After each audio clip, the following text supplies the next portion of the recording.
pourquoi on utilise ça, c'est pour expliquer et pour prédire des phénomènes. C'est bon? Donc, la prédiction, c'est bon, puisque c'est ça ce qu'on vise derrière les modèles qu'on met de l'avant pour modéliser les données ou valider certaines hypothèses. Okay? Une des critiques qu'on fait ces derniers temps à tout ce qui est apprentissage machine, c'est que l'apprentissage machine ces derniers temps utilise des réseaux de neurones, okay? Des réseaux de neurones, okay? Et finalement, il va quand même prédire à ce niveau-là via des données. Sauf que finalement, si on a une prédiction ici, on ne sait pas l'expliquer. C'est bon? On ne sait pas l'expliquer et l'interpréter. Avant, on pouvait, au lieu d'utiliser un réseau de neurones, utiliser par exemple des arbres de décision de ce type-là, avec des oui, des non, est-ce que j'ai ceci, est-ce que j'ai cela, donc on fait un arbre de décision. Mais vous remarquerez que sur l'arbre de décision, si je fais des branchements, je peux toujours voir comment l'arbre de décision fait son raisonnement et expliquer comment il a abouti à telle ou telle feuille finale.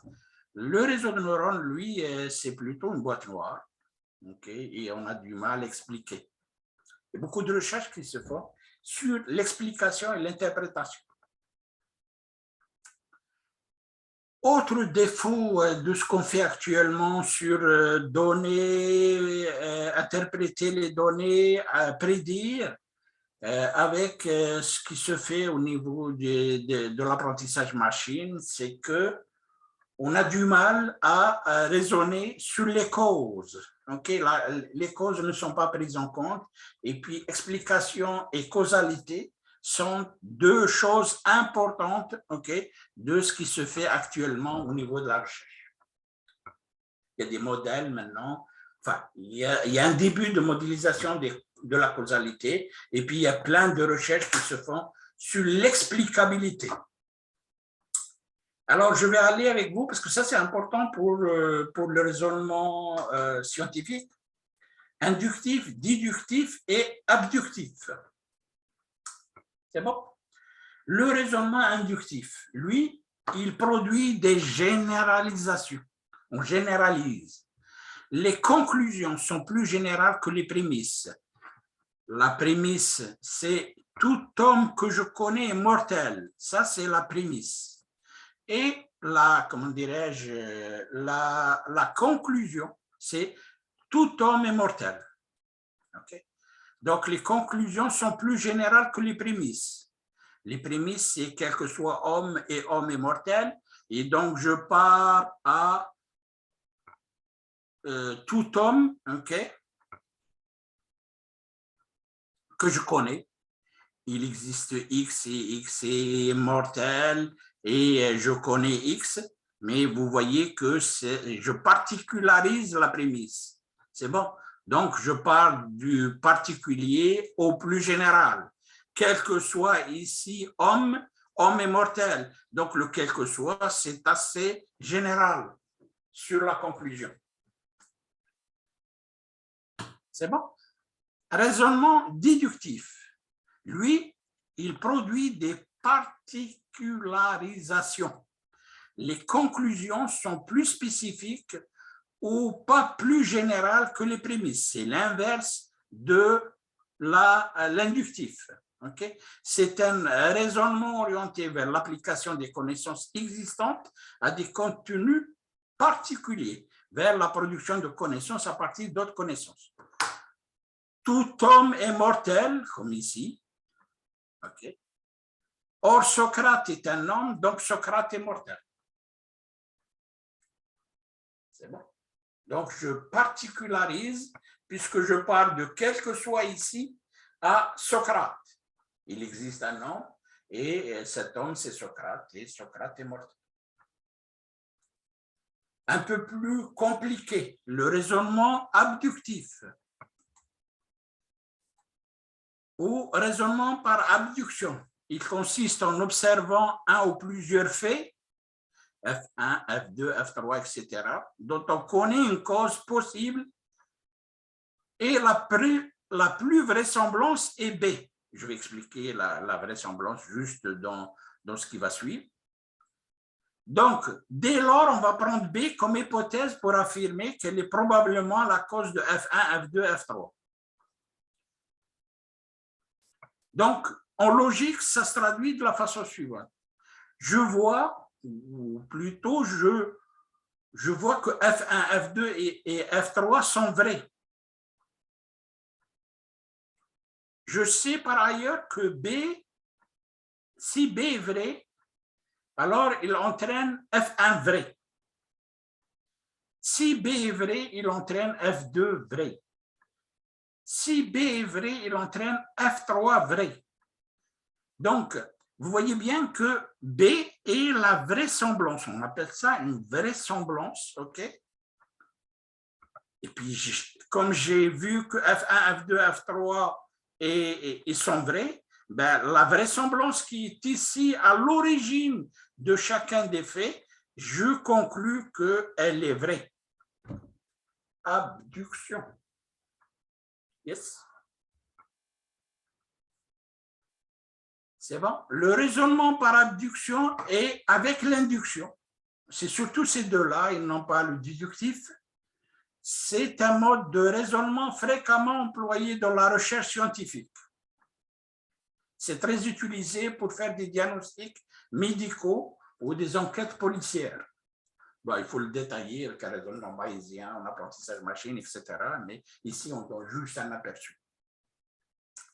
Par exemple, pour les diagnostics, face à une série de symptômes, S1, S2, S3, le médecin peut diagnostiquer une maladie M21 dont il est reconnu via des données qu'elle peut provoquer chacun de ces symptômes.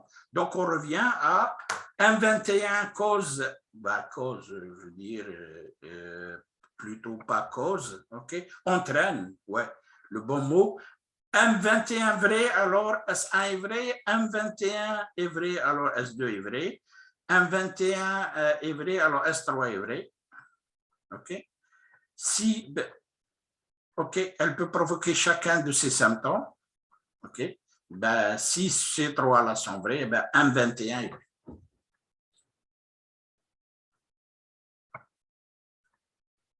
C'est bon? D'un point de vue probabiliste, okay, ça ne veut pas dire que M21 finalement est vraiment vrai. Okay?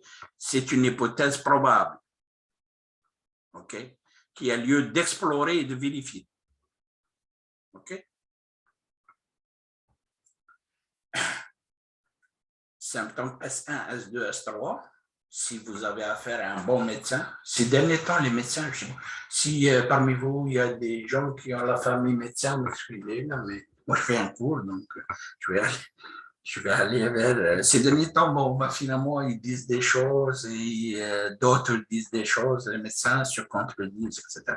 Bon, bref, c'est bon. Donc, si vous avez affaire à un bon médecin et qui constate S1, S2, S3 et qui sait que vraisemblablement c'est M21, il va vous donner donc des radios à faire. C'est ça ce qu'il convient de faire. Ils n'ont pas à vous donner directement des médicaments pour attaquer M21. Il va vous dire, ben, finalement, il faut faire tes radios, pour confirmer les hypothèses ou l'hypothèse, okay, du M21.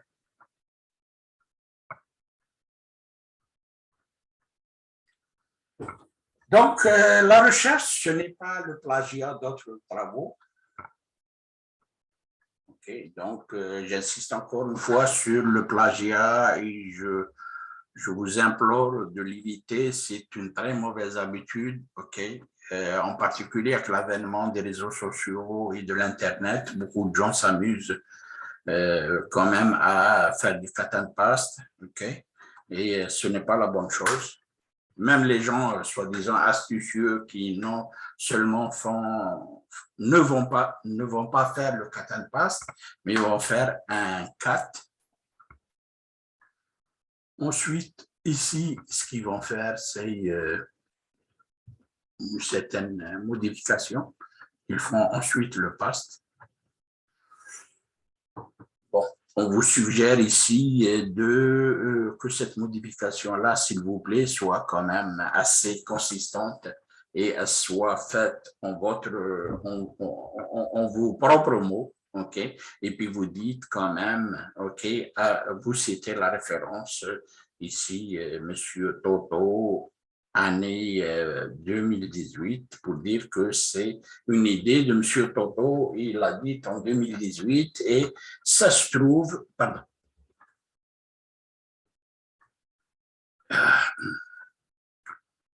ça se trouve donc dans les références. Toto 18 se trouve dans les références.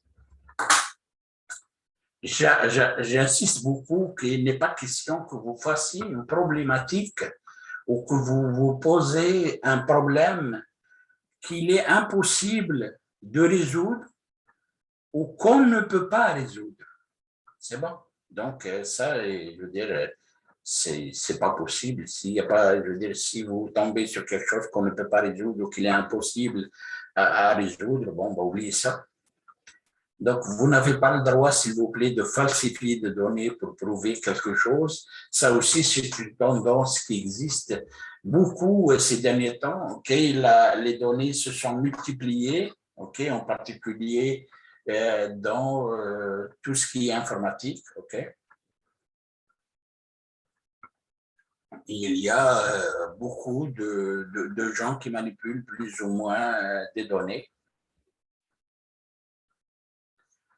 Bah, tout ce qui est publicité mensongère en diffusant des informations pouvant tromper le public, ok, et ça, je veux dire, c'est aussi pas bon, ok. Donc, si un jour vous avez une idée formidable et que vous dites finalement, vous vendez votre idée, ok, comme étant très très bonne, ok, il faut que vous donnez l'heure juste. Ok, je ne sais pas si vous êtes au courant de la demoiselle qui s'est fait avoir ces derniers temps en Californie à cause de la boîte qu'elle a montée sur les tests sanguins. Ok, donc elle a trompé beaucoup de gens. Elle est devenue millionnaire en quittant sa maîtrise, justement. Je crois sa maîtrise ou son doc. Ok, de Stanford, et puis elle a créé sa boîte, mais là, ben, finalement, elle va réfléchir en prison. C'est pas bon.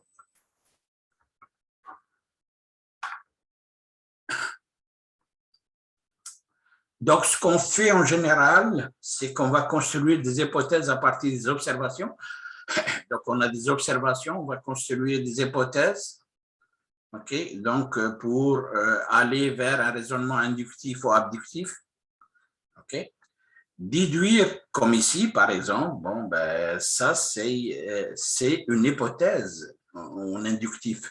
On observe les symptômes et on a une hypothèse. OK? Et donc, c'est ça ce qu'on fait. Déduire ensuite les conséquences ou les implications à partir des hypothèses. Oui, ben ça, je ne l'ai pas sorti, mais on utilise donc comme ici, pardon, on utilise comme ici l'hypothèse, on va essayer de la valider, OK, OK, et de la vérifier. C'est bon. Et ensuite, on va déduire ensuite les conséquences ou les implications à partir des hypothèses. Donc, on fait un raisonnement déductif. C'est bon.